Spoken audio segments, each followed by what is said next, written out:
안녕하십니까. 오늘은 그 사과나무 시기별 비료에 대해서, 비료 사용에 대해서 말씀드리겠습니다. 우리가 3월에서 한 5월까지는 생장을 촉진시켜주는 비료를 사용합니다. 다시 말해서 발화기라든가 적색기, 개화기 때는 질소가 필요하고 또 인산도 필요하고 가래도 필요합니다. 마그네슘도 필요하고 붕소도 필요합니다.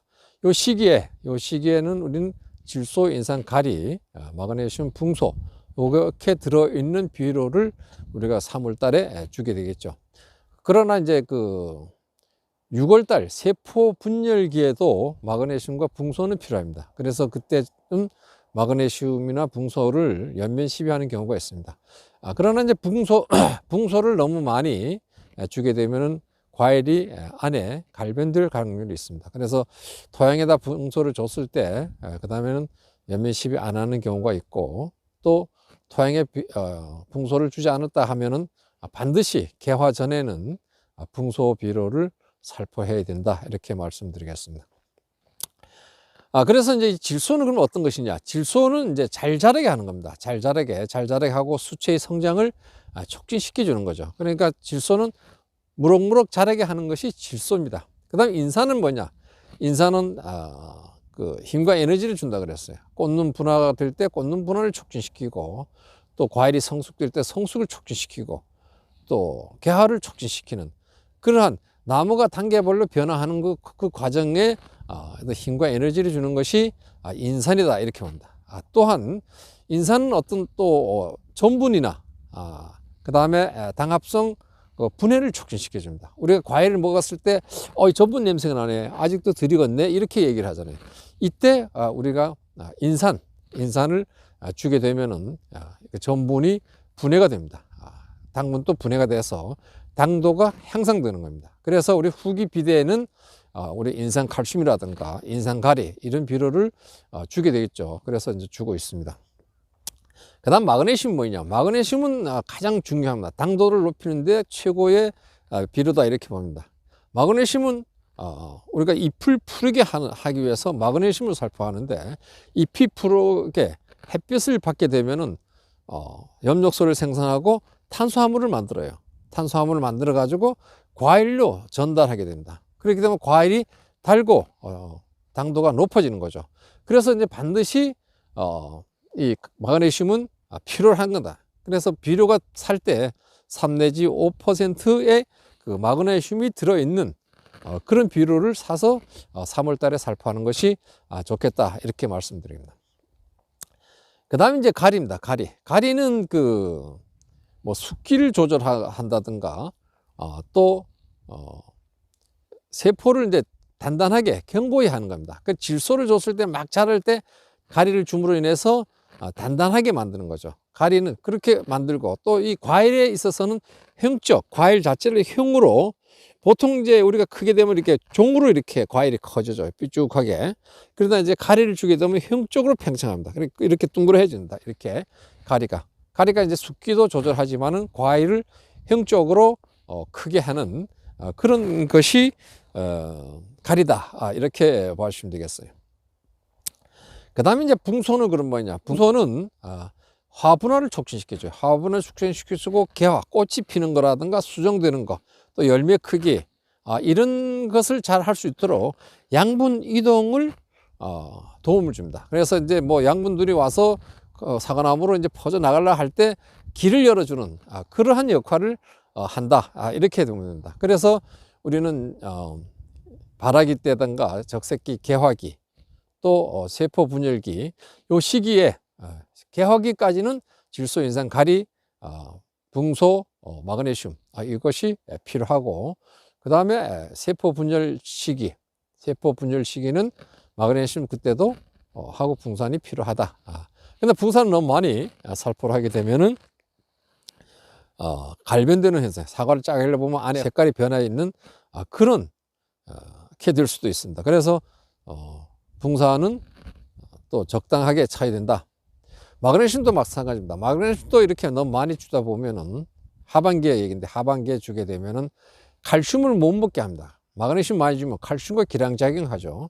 그래서 칼슘을 많이 흡수를 못하게 하기 때문에 고두병이라든가 열과 이런 것을 발생되게끔 합니다. 그래서 항상 이러한 그 비료를 성분을 사용할 때는 항상 적정하게 판단하셔야 된다. 지나치게 하면은 안 된다. 가리 같은 것도 우리가 과일이 형적으로 이제 팽창한다 그랬는데 큰다 그랬는데 너무 많이 주면 과일이 안 커요. 가리는 단단하게 견고하기만 하기 때문에 안 큽니다. 그래서 이런 것들도 가리도 그렇게 많이 주면 안 된다는 것을 말씀드리겠습니다. 그 다음에 이제 칼슘인데, 칼슘은 우리가 봄에 이렇게 뭐 토양에 칼슘과 질소는 기량작용을 합니다. 그래서 이 시기에 같이 주면 안 돼요. 그래서 칼슘을 주는 것은 그 전해 12월 달에 칼슘과 그러니까 정부에서 나오는 게 있습니다. 그 고토석회라고 있습니다. 그거를 줄 때는 이제 12월 달에 토양에 살포를 하고 그 다음 해에 지금 이와 같이 주면 됩니다. 그다음 이제 구체적으로 좀 비료 주는 시기에 대해서 이제 말씀 좀 드리겠습니다. 비료를 이제 줄 때는 감사비료를 주죠. 감사비료는 이제 사과를 수확 후에 잎이 있을 때 비료를 토양에 줄 수도 있지만 또 요소 연면 시비 3 내지 5%를 살포를 해서 수세 확보와 월동을 대비해서 우리가 주게 되어 있습니다. 그래서 이것을 우리가 수확 후에 주는 감사비료다 이렇게 얘기합니다. 그 이후에 한 달이 지난 후에 고토, 석회, 고토는 마그네슘이죠. 석회는 칼슘입니다. 이것은 12월 초나 12월 중순경에 정부에서 나오는 비료예요. 정부에서 나오는 거. 그러니까 무상으로 나오는데 토지 개량을 목적으로 해서 나옵니다. 그러니까 이것은 요 시기에 고토, 석회는 12월 초에 주는 것이 좋다. 그러니까 이게 2년에 한 번씩 이 비료가 나와요. 그래서 산도가 낮은 데는 이렇게 바로 고토와 석회를 주는 게 좋은데 토양이 산도가 뭐 7 이렇게 나오면은 좀 높으면은 칼슘은 알칼리세잖아요. 산도가 경우 높습니다. 그렇기 때문에 이때는 좀 생각을 고려해서 기술센터에 문의해서 살포를 해도 되는지 여부를 판단해야 된다. 그 다음에 3월이 됐을 때 좀 전에 그 설명해와 같이 3월에서 5월 사이 3월에 이제 과수를 주게 되는데 이 과수 특효라는 비료가 보니까 붕산과 마그네슘이 포함되어 있어요. 이러한 붕산과 마그네슘이 포함되어 있는 비료를 우리가 뭐 300평에 5포 또 그렇지 않을 경우에는 그렇게 주지 않아도 된다 이렇게 말씀드립니다. 또 조금만 또 줘도 돼요. 조금만 줘도 됩니다. 그래서 또 이 시기에는 이제 마그네슘이 광합성 작용을 통해서 사과를 아주 달게 만드는 전분을 탄수화물 만들어서 과일을 전달된다 그러니까 이게 과일 당도를 높인다 그러니까 마그네슘을 또 항상 항상 마그네슘을 또 별도로 토양에 더 주는 분들도 있다 이런 말씀을 드리겠습니다. 그 다음 이제 아까 붕소 얘기인데 붕소는 개화 전에 반드시 줘야 된다. 그러나 너무 많이 주면은 붕소는 과일 안이 이렇게 갈변되는 증세가 있다. 그래서 항상 과요불급이라는 그 얘기를 생각하고 있으면 좋겠다 이런 말씀드립니다. 그 다음에 이 마그네슘을 아까도 이제 6월 전까지만 이렇게 주도록 되겠어요. 그 6월 이후에 주게 되면은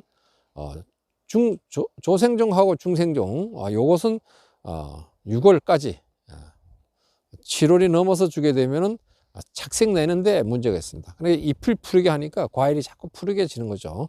그래서 이런 것은 6월까지 주는 것을 하고 이후부터는 가리 성분이 들어있는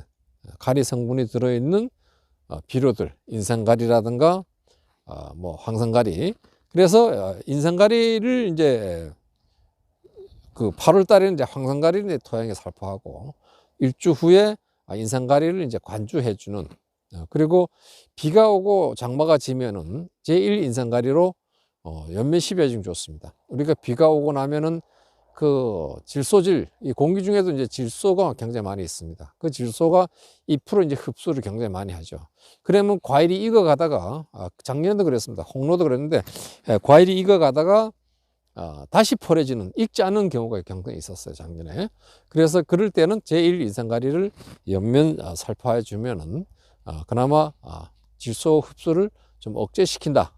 억제시킴으로 인해서 다시 사과가 이제 빨개질 수 있다. 이렇게 말씀을 드리겠습니다.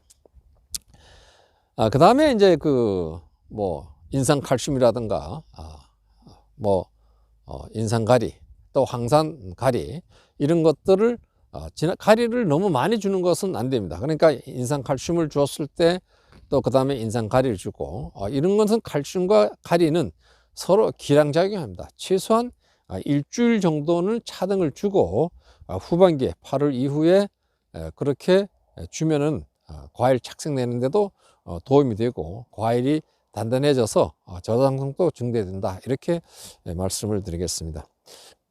지난해는 이제 착색이 잘 안 돼가지고 과하오는데 좀 애먹었습니다. 금년도에는 착색이 좀 잘 날 수 있도록 뭐 착색제는 뭐 작년에 안 쳤는데 좀 고민스러워요. 착색제를 쳐야 할 것인지 안 써니까.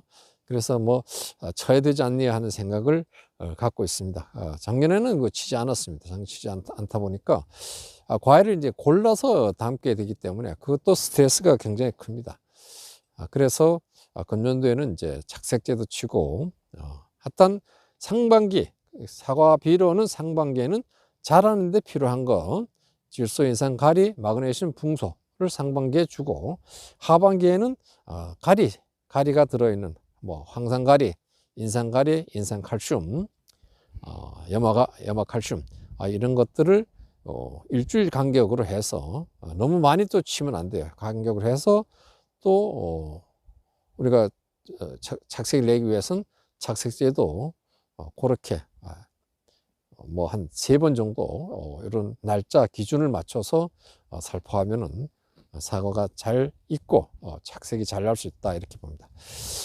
그래서 과일이 이제 이쪽에 지역에 과일이 맛이 있는 것을 토양의 양이온이 풍부합니다. 마그네슘이 특히 있어서 광합성 작용을 잘하고 광합성 작용을 통해서 탄수화물을 만들죠. 탄수화물을 만들어서 과일로 전달되게 되겠습니다. 그러니까 과일에 전달되니까 탄수화물이 충분히 만들어지기 때문에 마그네슘이 그 역할을 하죠. 그래서 과일이 당도가 높고 맛을 낸다 이렇게 봅니다. 그래서 토양의 마그네슘은 이쪽에는 많이 있는데 그런 그 생각을 하셔서 토양에 마그네슘을 충분히 줄 수 있도록 해서 맛있는 그 과일을 만들었으면 하는 것이 우리 가원들의 그 생각일 것입니다. 금년도에도 사과 농사를 잘 지키시기 바랍니다. 감사합니다.